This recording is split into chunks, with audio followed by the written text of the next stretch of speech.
Welcome back to MKE Gadgets. Today we have a fabrication job, and in this corner here, in the future, I have a new machine coming, so I have to remove my fireproof cabinet to a different part of the shop. This fireproof cabinet is all full of aerosol cans, sprays, paints, and oils that I use every day in the shop here. And it'd be really nice to have it on wheels, and today we're going to accomplish that. So when I start a project like this, I start from top down or bottom up. So today I'm going to start from the bottom up.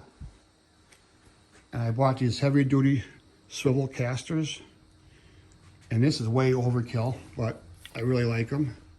And they got zert fitting on the swivel and a zert fitting here for greasing on the axle of the wheel. Going up from that, I went to my local metal supplier and I got 3/8 steel. 1018, and we're going to drill holes. We're going to drill 4 holes and 4 plates, and that's going to be bolted on together. I decided to bolt this together versus welding together because I'm going to remove the wheels and take the whole frame I'm going to build in for powder coat. I'm thinking about powder coating it orange. So like I said, the first thing we got to do is drill a bunch of holes in here. And for that, the Bridgeport. I got 4 steel plates. First we're going to center drill, then we're going to drill and chamfer all these holes. I'll tap them offline. I'm only going to show one because it's kind of repetitive, and I've done this in some of my other videos. As my friend Josh likes to say, let's make some chips.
After I drilled all the holes, I came in with my center drill and just added a nice chamfer to all the holes.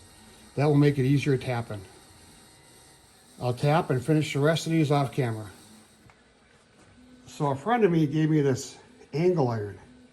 It's 3/8 webbing by 3 inches, and I have about 60 feet, and the stuff is quite heavy. Over here, I'm gonna cut at a 45. I'm gonna miter all my cuts. Let me reposition the camera and we'll get a little better angle at this.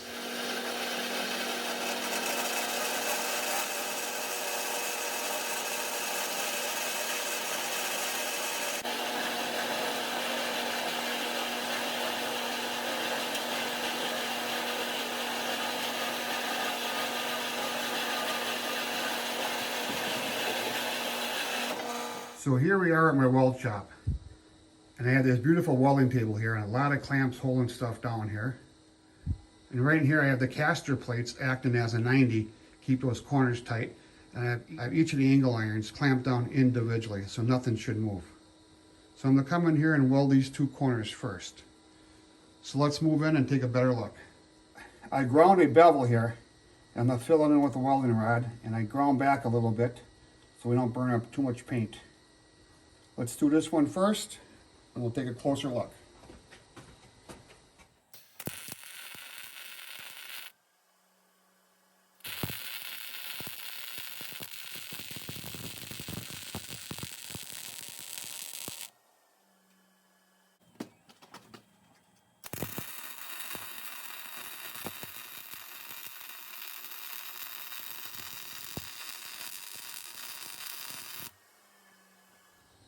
Well, that didn't take too long. I spent more time cutting the material, grinding it, than I did welding it.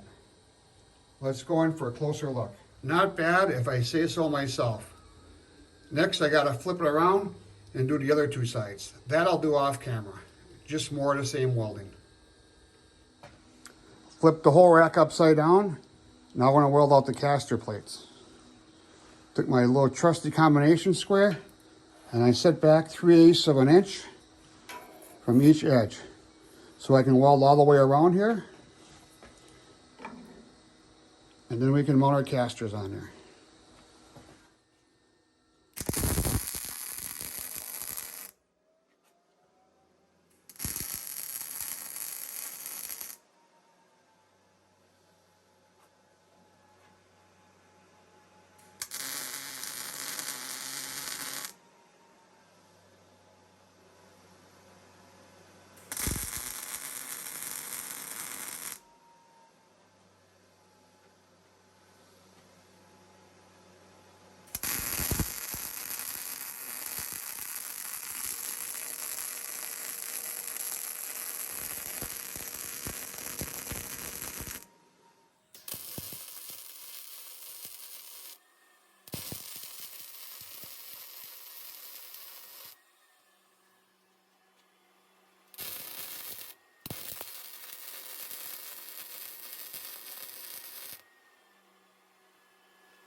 I would say that's not too bad for a hobbyist.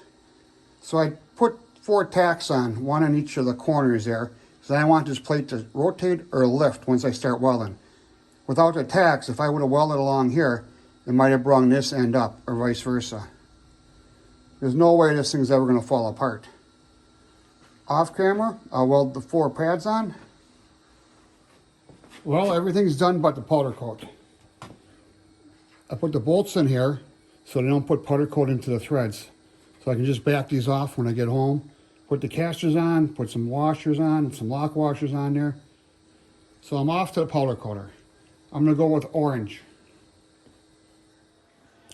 So I got the frame back from the powder coater and I asked for orange, and it's a little redder than I like, but that's kind of the orange I was looking for over there.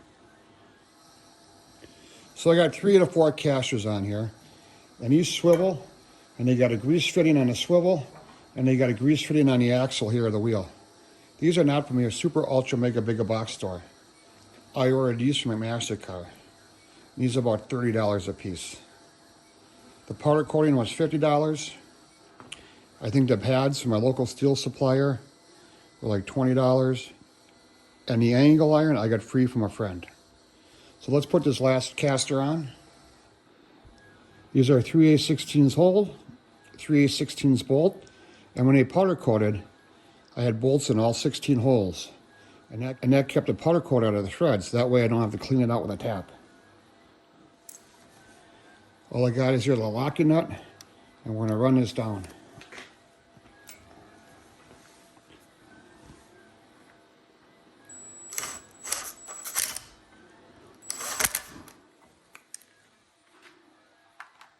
Just get it started a little bit. Now, because the powder coating built up on here, I'm using a metric socket that's the next size biggest. It just happened to work out that way.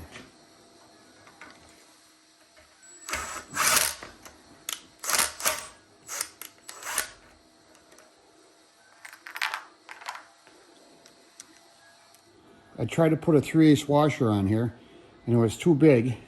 It was stopping the caster from spinning. So I just went with these lock washers.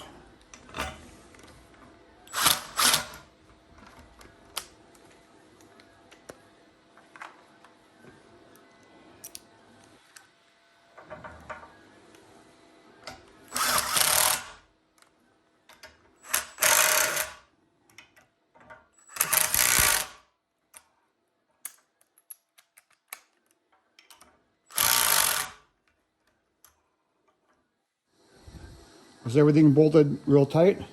Before I flip it over, I'll shoot a little grease here in the swivel part of the caster and a little grease in the axle part, and that will keep it nice and lubricated. Now this thing is going to live here in my shop, and it's not going to really move. Maybe every once in a while about 5 feet, and then back 5 feet. So it's not like it's going to get a lot of wear. I just wanted some really heavy duty casters. Let me flip this over and we'll get the cabinet on there and we'll move it into place. Well, there you have it. The cabinet's on its wheels and it's in its new home. So this is where it's going to hang out. Every once in a while I'll have to move it over a little bit because behind here I have some storage for some parts in that. So I know what you're saying. Well, you know, I don't really have a fireproof cabinet, and if I had one, I probably wouldn't want to put it on wheels. Well, this project is more than that. This project is about problem solving. Okay? I have a fireproof cabinet. I want to put it on wheels. I got some free angle iron. I bought some parts. I welded it together. I got it powder coated, and I moved it.